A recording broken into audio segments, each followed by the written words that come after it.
अस्सलाम वालेकुम। प्रोग्राम में खुशामदीद। सबसे पहले आज की अहम खबर, field marshal Asim Munir Iran के अहम दौरे पर रवाना हो गए हैं और ये काफ़ी बड़ी न्यूज़ है इस सेंस में कि पिछले 24 घंटों से हम मुसलसल सुन रहे थे कि वज़ीर दाखिला मोहसिन वहाँ पे मौजूद हैं। हफ्ते में दो दफ़ा वो विज़िट करने गए और उसके बाद एक लेटर ऑफ इंटेंट का ड्राफ्ट तैयार हुआ है ईरान और अमेरिका के दरमियान जंगबंदी के लिए, जो अगर फाइनल हो गया तो field marshal Asim Munir Iran के दौरे पर जाएंगे और अभी वो कुछ घंटे पहले रवाना हुए हैं। वहाँ पे ईरान की आला क़यादत से मुलाकात करेंगे और ब्रेक थ्रू की उम्मीद है। किसी भी वक्त ये ब्रेक थ्रू हो सकता है, खित्ते में अमन आ सकता है। आम उसकी बातें ये हैं कि मुस्तकिल जंगबंदी होगी और ईरान पर सैंक्शंस ख़त्म होंगी, उसके जो एसेट्स फ्रीज़ किए गए हैं अनफ्रीज़ किए जाएंगे और उसके बदले में आबनाए हुर्मुज़ खोली जाएगी और जो ईरान का न्यूक्लियर प्रोग्राम है उसके ऊपर मज़ीद बातचीत होगी। तो देखते हैं आने वाले घंटों में इस पर क्या पेशरफ्त होती है। उम्मीद बहुत है कि खित्ते में अमन आएगा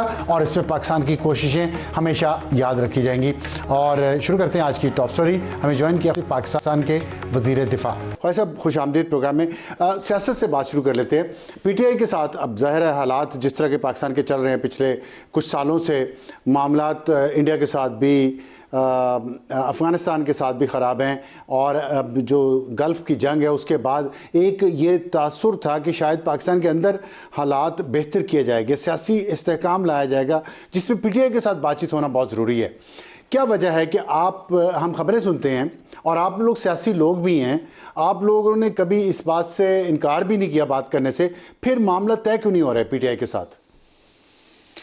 बिस्मिल्लाहिर्रहमानिर्रहीम। आपने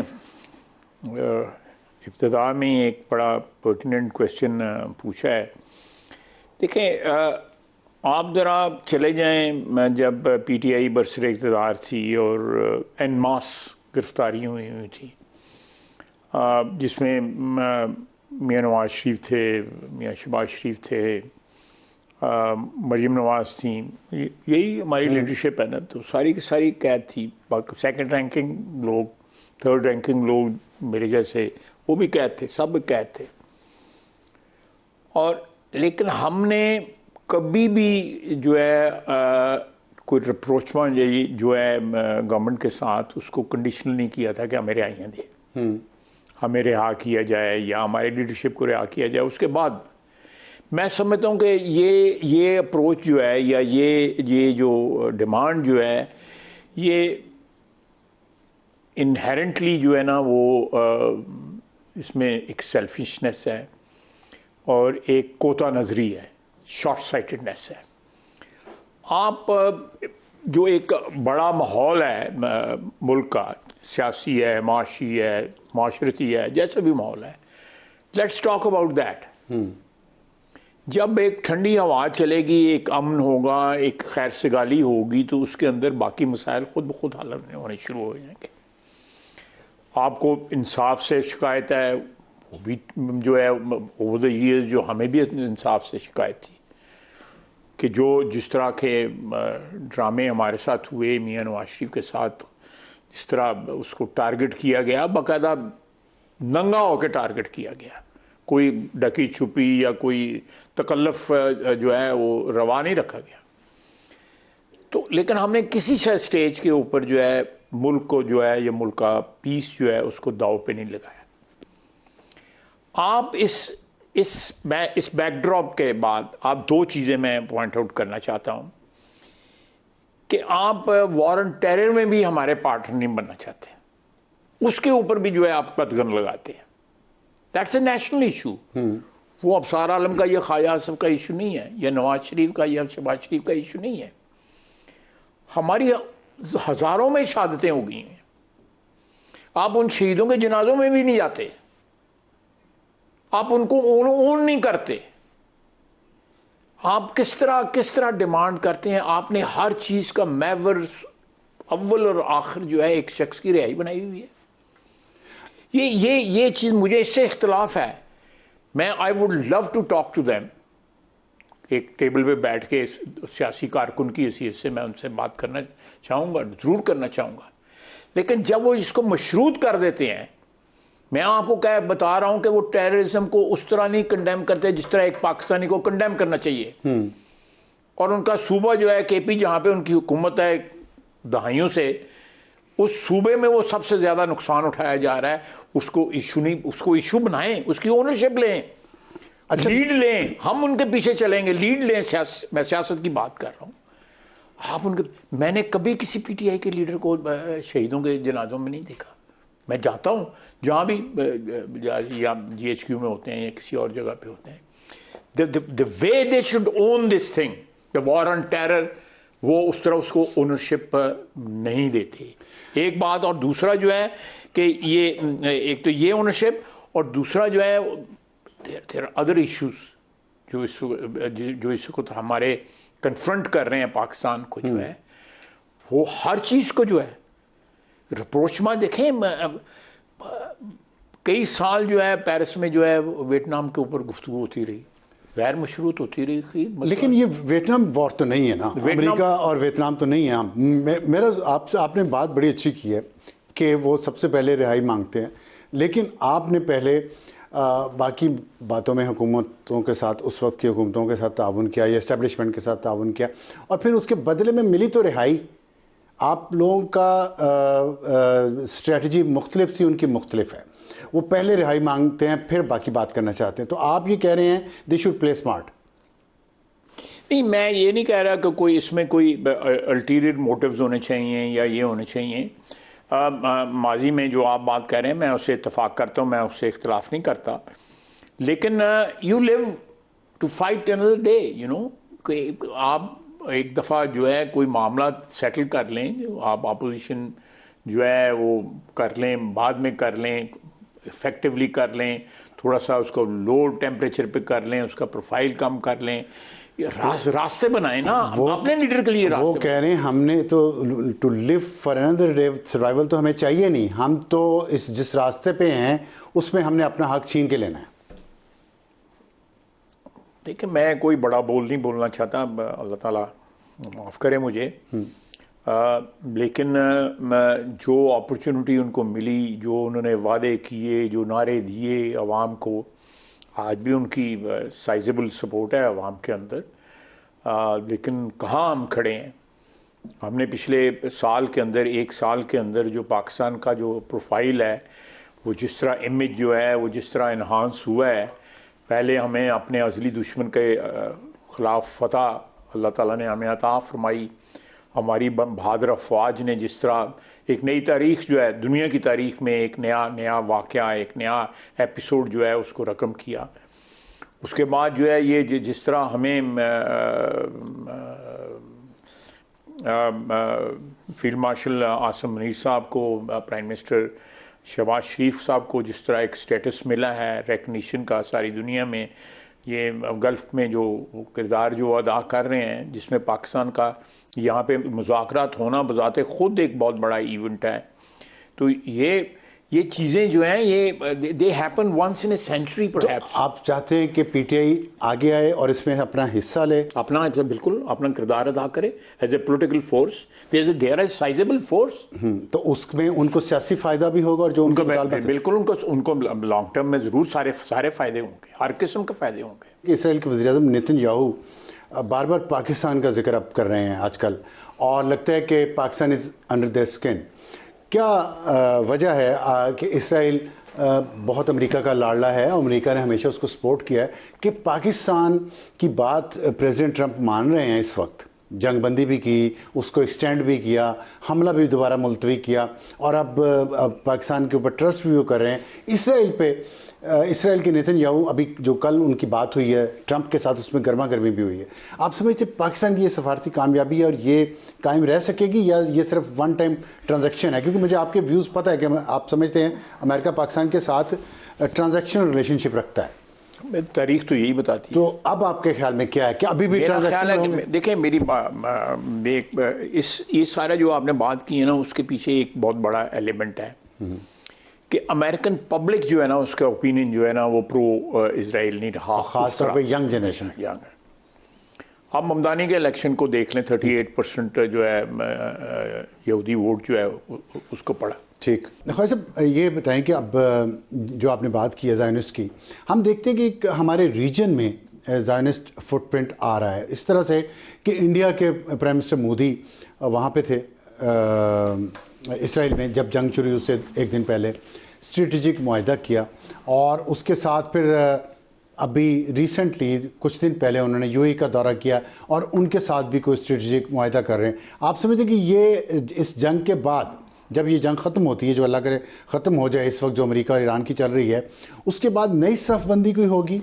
मेरा नहीं ख्याल। मैं इंडिया और इजराइल की तो मैं कह सकता हूँ, लेकिन यूएई जो है ना, वो मेरा ख्याल है कि ये UAE will ultimately stay in the fold of Arab politics, जो गल्फ की पॉलिटिक्स है, जिसमें सऊदी अरेबिया है, कतर है, कुवैत है, यूएई है।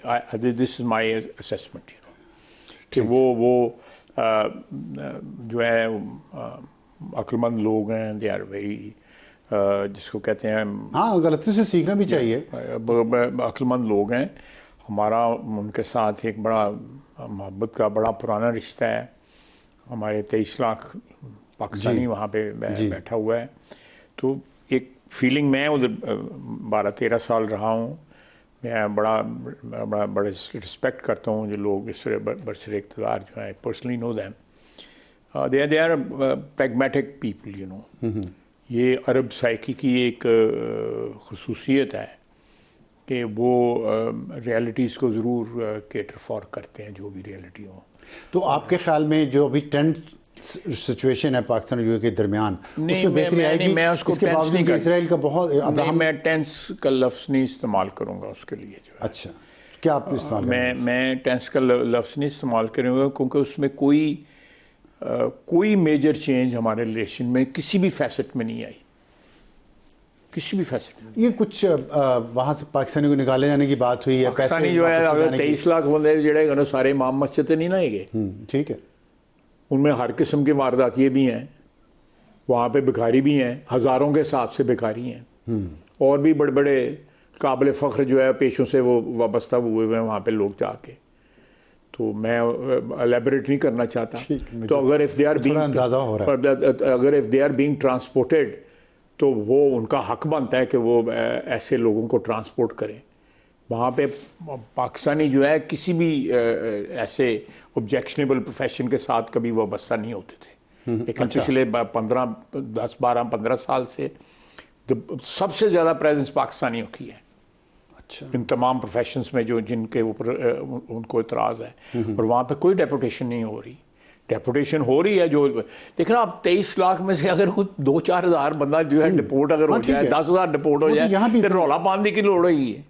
ठीक, 23 लाख बंदा मुस्तफीद भी तो हो रहा है ना, और 23 लाख बंदे मल्टीप्लाई करो एवरेज 5 दे नाल, जब 1 करोड़ बंदा जो है पाकिस्तान में जो है उससे यूएई से रिस्क कमा रहा है, उस जमीन की, उस मट्टी की कदर करनी चाहिए। तो आप अपने तल्लुक की कदर करनी चाहिए। तो आप फ्यूचर कैसा देखते हैं? ये ईरान अमेरिका जंग खत्म होगी तो आगे बात कैसे चलेगी? आपको क्या नजर आ रहा है?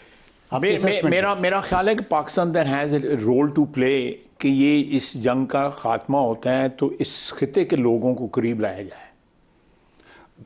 सुन्नी शिया की बुनियाद पे नहीं, मुसलमान इस्लाम आपके ख्याल में ये जो इख्तिलाफात हैं, एक हो मुस्लिम हरम की पासमानी के हो जाएगा ये? नील के साहिल से लेके ताबा का के काश्मीर हो सकता है, बिल्कुल हो सकता है, क्यों नहीं हो सकता?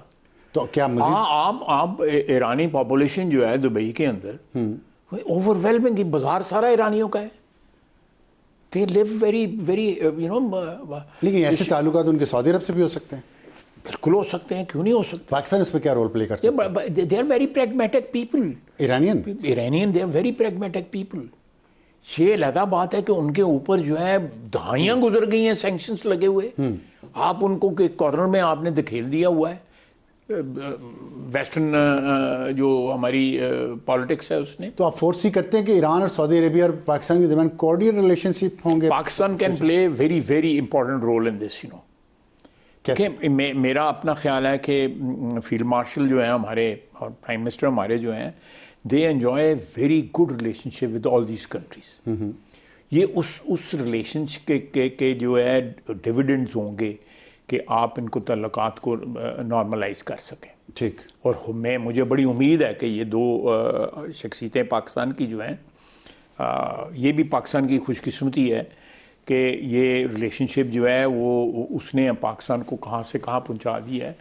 अगर माजी में ये जो इंक्रोचमेंट के जो मामलात ना होते तो शायद हमें बहुत सी पाकिस्तान की बहुत सी ट्रेजेडी से बच जाता और पाकिस्तानी जो है वो अपना सही मुकाम जो है जो अटेन किया है इस सिस्टम की वजह से, फौजी और सिविलियन लीडरशिप की ताउन की वजह से ये पहले भी हो सकता था। ठीक। ख्वाजा साहब, यहाँ हम एक ब्रेक लेंगे, ब्रेक के बाद वापस आएंगे तो हमारे साथ रहेगा ख्वाजा मोहम्मद आसिफ साहब हमारे साथ हैं, और ब्रेक के बाद हम बात करेंगे अफ़गानिस्तान के साथ पाकिस्तान के जो ताल्लुकात हैं, दहशत गर्दी की वारदातें ईद के छोटी ईद के बाद बहुत बढ़ गई हैं, और इंडिया के साथ हमारे ताल्लुकात मुस्तकबिल में किस समझ जाएंगे, वहाँ से धमकियाँ में ज़ुबान इस्तेमाल हो रही है तो उसकी क्या वजूहत हैं। एक छोटे से ब्रेक के बाद प्रोग्राम में दोबारा खुशामदीद। वक्त है हमारे आज के हॉट इशू का, और ख्वाजा मोहम्मद आसिफ साहब हमारे साथ हैं। वैसे ये फरमाइएगा कि जो अफ़गानिस्तान के साथ अगर मैं आपको थोड़ा सा डेटा बता दूं, 2 महीने छोटी ईद पे जंग बंदी की थी पाकिस्तान ने ईद के एहतराम में, और तब से लेकर बड़ी ईद आ गई है। टोटल 79 पाकिस्तानी शहीद हो चुके हैं, 29 सिविलियन हैं और 50 सिक्योरिटी के अफराद हैं, जिसमें फ़ौज का भी है, पैरामिलिट्री भी है, पुलिस भी है। तो ये क्या हो रहा है कि हमने जंग बंदी की लेकिन उनकी तरफ से फिर बम धमाके, खुद धमाके, गोलियां, कन्फ्यूजन है हमारी तरफ? नहीं, हमारी तरफ कन्फ्यूजन कोई नहीं है, कथित तौर पर कोई कन्फ्यूजन नहीं है। लेकिन मैं आपने जो बात की है उससे जो है मुझे एक तल्ख हकीकत को ज़रूर बयान करना पड़ता है कि हमने 70 की दहाई में कॉन्ड्यूट बने हम अमेरिका के, और हमने जो भी वहाँ पे सोवियत इंक्रोचमेंट थी उस ज़माने में 70 की और 80 की दहाई में, हम उसमें जो है हमने लीड ली उसको काउंटर करने की। This was a big mistake. मैं समझता हूँ कि हमारी 75-78 साल तारीख में इससे बड़ी कोई गलती जो है हमने नहीं की। उसने हमारे इंटरनल जो एक कल्चर था, जो ईथॉस था, उसको बर्बाद कर दिया। एक जनरेशन पूरी को जो है डिस्कनेक्ट हो गया कि उसकी तारीख क्या थी, उसका रीज़न ऑफ बीइंग क्या था, वो उसका वजूद जो है वो किस स्ट्रगल या किस तारीखी पस मंज़र की वजह से वजूद हमने हासिल किया। हमने अमेरिका के लिए जो कुछ किया और जो कुछ हमें उसके बाद 10, 12, 15 साल में जो कुछ हमें मिला, मैं समझता हूँ इट्स ए ट्रेजेडी जो पाकिस्तान के स्कूलों कॉलेजों में पढ़ाई जानी चाहिए, ताकि लोगों को पता लगे कि कहाँ कहाँ हमारे इंटरनली, मैं उनको क्यों ब्लेम करूँ, उन्होंने हमें इस्तेमाल किया, हम इस्तेमाल हुए। मैं अमेरिका को तो नहीं ब्लेम करता, मैं तो अपने आप को ब्लेम करता हूँ ना। तारीखी पस मंज़र हमारे पास था, शहादत थी तारीखी कि हमारे साथ धोखा हो सकता है, लेकिन हमने धोखा खाया। ठीक, क्योंकि उस वक़्त के हुक्मरान, चाहे वो 80 के अंदर हुक्मरानी थी या इस सदी के अवाइल में जो हुक्मरानी थी, वो दोनों हुक्मरान जो थे या हुक्मरानी करने वाले लोग जो थे, वो अपने आप को परपेचुएट करने चाहते थे। उसके लिए हमने अपने सिलेबस बदल दिए, अपना कल्चर बदल दिया, अपनी प्रायोरिटीज़ बदल दी, तरजीहात जो है मुख्तलिफ हो गई। आप किताबें पढ़ें, जो किताबें मैंने पढ़ी हैं, जब 60 की दहाई में, 70 की दहाई में पाकिस्तान बड़ा खूबसूरत मुल्क था, तारीख भी हमारी करेक्ट थी। तो ये मेरा अपना ख्याल है कि इस सारे पस मंज़र में अगर आप कुछ समझें, और हमने उनकी मेहमान नवाजी की, 25, 30, 40 साल से मेहमान नवाजी करते हैं, अगर उसका अजर नहीं उन्होंने हमें दिया तो हम आज क्या उनसे क्या कहते हैं लफ्ज़ इस्तेमाल करते, अब यू नो के किस तरह उम्मीद रख सकते हैं, एक्सपेक्ट नहीं कर सकते। अच्छा, ये आपने बड़ी मज़ेदार बात की, यूएस कॉन्डक्ट की बात की आपने, 70 की दहाई और इस सदी के शुरू की दहाई। अभी भी लोगों के जहनों में ये सवाल आ रहा है कि उन 2 दफ़ा हमने उन अमेरिका की जंग का हिस्सा बने और इस दफ़ा हम जंग का हिस्सा नहीं बने। हमारा रोल फ़र्क है, मैं ये जानना चाहता हूँ कि लोगों के जहनों में ये सवाल है, क्या हम फिर इस्तेमाल हो जाएंगे इस दफ़ा या नहीं? देखें, हम उनका हिस्सा नहीं बने। हमारी स्टेक्स जो हैं वो इस रीजन के हवाले से हैं। ठीक है, इस रीजन के हवाले से हमारा रोल वहाँ तब से अब कैसे फ़र्क है? बहुत फ़र्क है। देखें, उसका फ़र्क ये है कि अगर सोवियत यूनियन वहाँ पे आ गया तो सानू की कह रहे ऐसी हो। ठीक, तो ऑलरेडी देवर देयर, वो तो 70 की अवाइल से वहाँ पे बैठे हुए थे, है। सड़कें बनाई हुई थी। मैं 72 में गया हूँ, 73 में गया हूँ, 74 में, 3-4 साल मैं वहाँ पे जाता रहा। उन्हें बड़ी बड़ी खूबसूरत सड़कें बनाई हुई थी, you could see them roaming around. उनका एक इन्फ्लुएंस था, पोस्ट जाहिर शाह, ठीक है, मैं बात कर रहा हूँ, ठीक है, तो उनका एक इन्फ्लुएंस था।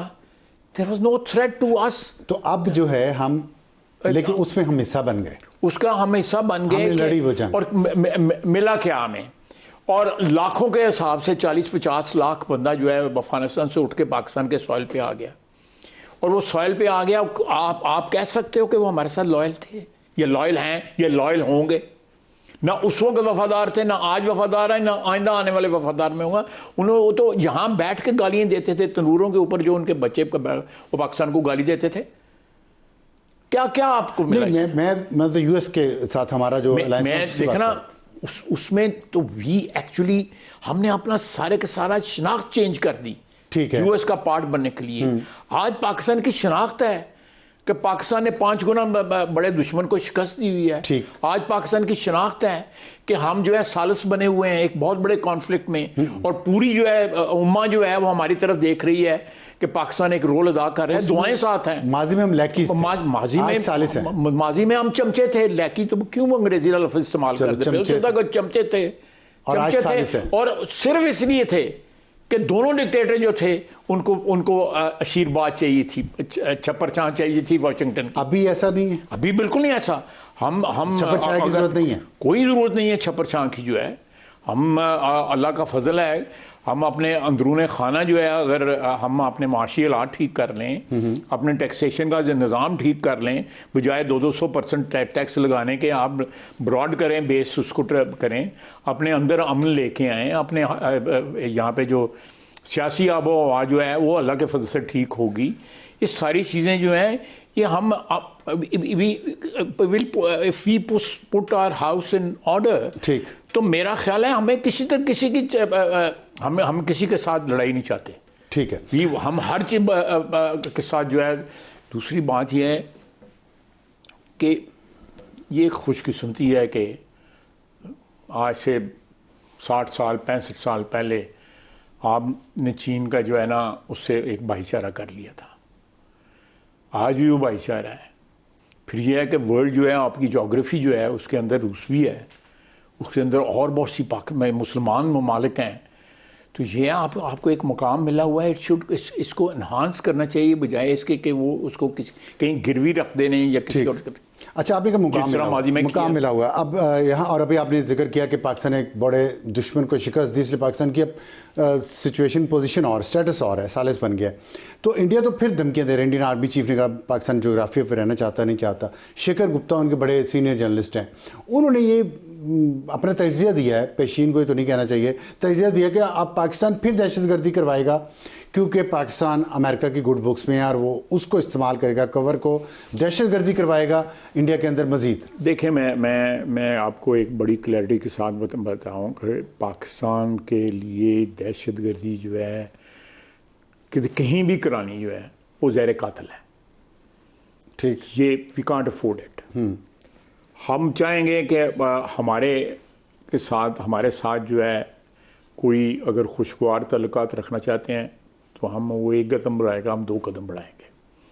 लेकिन को हमें चैलेंज करेगा तो हम उसका, अगर वो 1 पे रखेगा स्केल पे, तो हम 2 पे वो भी लेके जाएंगे। नहीं तो अगर फर्ज करें उन्होंने फिर कोई फॉल्स फ्लैग करके फिर पाकिस्तान पे हमला नहीं, तो वो उसका तो फिर जो है कि we have every justification to react and retaliate. लेकिन जो पिछली हमारी स्ट्रेटजी थी, वॉर गेमिंग जो थी, अब उससे डिफरेंट होगा। उन्हें पता चल गया हमारे पास क्या, हमारी ताकत क्या है और हमारी कमजोरियाँ क्या। अब सासा हौसला कितों लैके आंदे हो? ये हमने तो साथ हौसला भी था ना। वो तो दूसरे तीसरे दिन जो है उन्होंने फ़ोन करने शुरू कर दिए, मोदी के साथ सुलह कराओ। ये दिस मैटर ऑफ रिकॉर्ड नहीं, लेकिन वो तकलीफ भी तो होगी ना। जख्मी सांप ज़्यादा खतरनाक होता है। वो खतरनाक होता है। You should always be aware of your enemy. Are you we as a government? बिल्कुल, as a government we are जितने अलर्ट पे हम हैं और जिस तरह हम वॉचफुल हैं इस सारे सिलसिले में, मेरा हर तारीख में कभी भी इतनी इसके बावजूद कि बहुत कुछ चल रहा है, साल से भी हम करवा रहे हैं, अफगानिस्तान से भी चल रहा है, मईशत भी हमारी काबू में है। मैं आपको बताऊं इस वजह इसकी मेन वजह क्या है। इसकी मेन वजह जो है ना कि there is a ideal relationship जो हमारी 78 साल तारीख में एग्जिस्ट नहीं करता था, कि वो जो हमारा पिंडी और इस्लामाबाद का रिलेशनशिप जो है, ये हम पहले भी सुनते रहे। अब फ़र्क है? बहुत फ़र्क है। क्या फ़र्क है? बहुत फ़र्क है। ये वो जो रिलेशनशिप जो था वो कन्फ्रंट्रेशनल रिलेशनशिप बन जाता था। यहाँ पे अकोमोडेटिव रिलेशनशिप है, जहाँ पे जो पाकिस्तान के लिए अकोमोडेशन होती है वो अफसार के लिए या ख़ायासों के लिए अकोमोडेशन नहीं होती। आपने बड़ी अच्छी बात की है। ये अकोमोडेशन पाकिस्तान पीपल्स पार्टी और तहरीक PMLN के दरमियान तो है, इसमें PTI के साथ क्या कोई ईगो प्रॉब्लम है, या आप समझते हैं कि वो अगर उसके पिंडी के साथ मामला ठीक हो गए तो आपका जो अलायंस है, हुकूमत में जो लोग हैं, उनको नुकसान पहुंचेगा, उनकी सियासत को नुकसान नहीं? मैं देखें, अगर वो सियासत जो है सियासत समझ के PTI करे तो हमें तो कोई उनसे प्रॉब्लम नहीं है। अगर वो समझते हैं कि अव्वल और आखिर जो है सियासत का जो महवर है वो उनका लीडर है, तो ये तो इंसान तो आते जाते रहते हैं, रहना तो पाकिस्तान। क्या आपका मतलब माइनस से इमरान? हाँ नहीं, मैं मैं कौन होता हूँ माइनस करने वाला, लेकिन जो है जो जितने तक वो प्लस है वो उसके के लिए जो भी स्ट्रगल करनी है उसको मशरूत तो ना करें ना बाकी तमाम मुल्की मामलात के साथ। जो है वो जब मशरूत कर देते, नथी कर देते हैं, तो जो उनके हाथ में जो उनको मिल भी सकता है, जस्टिफाइबली मिल सकता है, वो भी फिर नहीं मिलता। फिर एक वो हो जाती है ना, कन्फ्रंटेशनल सिचुएशन अराइज हो जाती है। जो आप बात करें ये उनको आप एक सियासी वर्कर के तौर पे कह रहे हैं, या कुछ ये सियासी ट्रैप है उनके लिए?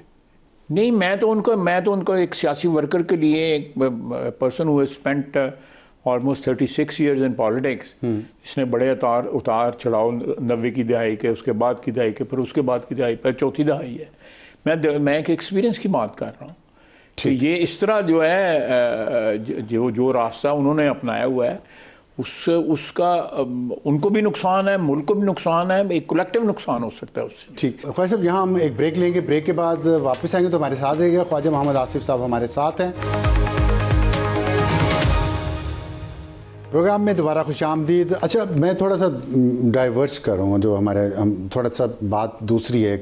आपने शनाख्त की बात की कि हमने शनाख्त बदल दी अपने सिलेबस में जब पिछले अदवार में जो कुछ हुआ, तो शनाख्त से मुझे याद आया कि आप एक इजलास में बैठे हुए थे 2 दिन पहले लाहौर में, जिसमें जो लाहौर की सड़कें हैं, लाहौर के मोहल्ले हैं, उनके पुराने नाम रिस्टोर किए जाने की बात हुई। और इंडिया में और दुनिया में भी इसको बड़ा अप्रिशिएट किया जा रहा है कि पाकिस्तान एक मैच्योर कौम के तौर पे सामने आ रहा है, इसके बावजूद कि हमारा माजी में बहुत हम एक्सट्रीम साइड पे भी रहे हैं, और इंडिया को भी, बल्कि इंडिया के लोग ताना दे रहे हैं कि आप किधर जा रहे हैं और पाकिस्तान देखें किधर जा रहे हैं। ये शनाख्त जो रिस्टोर करने की आपने बात की है, ये लॉन्ग टर्म है, क्योंकि इस पर भी तनकीद, पाकिस्तान के अंदर से भी तनकीद भी हो रही है कि जी आपने इस्लामी नामों को तब्दील करके तो वो दूसरे नाम ला रहे हैं। तो इसको क्या इसके पीछे फ़िलासफ़ी है जो आप लोगों ने ये नाम चेंज किए, शनाख्त को, कल्चर को आप रिवाइव करने की ये इसके लिए टाइम चाहिए। इस बहस के लिए जो है, ये इसके ऊपर जो मेरी सोच जो है, मेरी जो सोच जो है थोड़ी सी आम आदमी या को जो नाजरीन समझेंगे कि इट्स टू रेडिकल। देखिए, मैं जब तारीख पढ़ता था तो उसमें अशोका भी था, उसमें चंद्रगुप्त मौर्य भी था, बिल्कुल, उसमें कनिष्क भी था, उसमें जो है वो मुझे जैन मत और बुद्ध मत और इनकी तारीख भी पढ़ाई जाती थी। तो मैं कोई ग्रीक्स भी थे, उसमें ग्रीक्स भी थे, और मैं कोई गौरी, फिर सारे मुगल सब हैं, अंग्रेज हैं। मैं कोई कम पाकिस्तानी तो नहीं हूँ, अल्लाह का फजल है। मैं I am very proud Pakistani. मैं अपनी हेरिटेज के ऊपर बड़ा फख्र करता हूँ। लेकिन जब उसको आप, मैं सजेस्ट करूँगा आप किताब पढ़ें, यू विल बी शॉक्ड। ये के अजीज़ की किताब है द मर्डर ऑफ हिस्ट्री। आप वो लिखने वाले जो हैं उनको तो कौमी मुजरम हैं जिन्होंने किताबें लिखी हुई हैं पिछले 20-25-30 साल में, टेक्स्ट बुक्स जो है अप्रूव की हुई हैं, जो पढ़े लिखे लोगों ने, कोई ऑक्सफोर्ड का पढ़ा है, कोई कैम्ब्रिज का, कोई कहाँ का पढ़ा हुआ है, you know, because people wanted कि अमेरिका की हमने जंग लड़नी है तो हमारी जो जहनीत जो है वो ठीक नहीं है, हम जहनीत भी जो है कौम की उस तरह कर दें। मैंने जो नाम लिए हैं आज का स्टूडेंट उनको जानता भी नहीं है।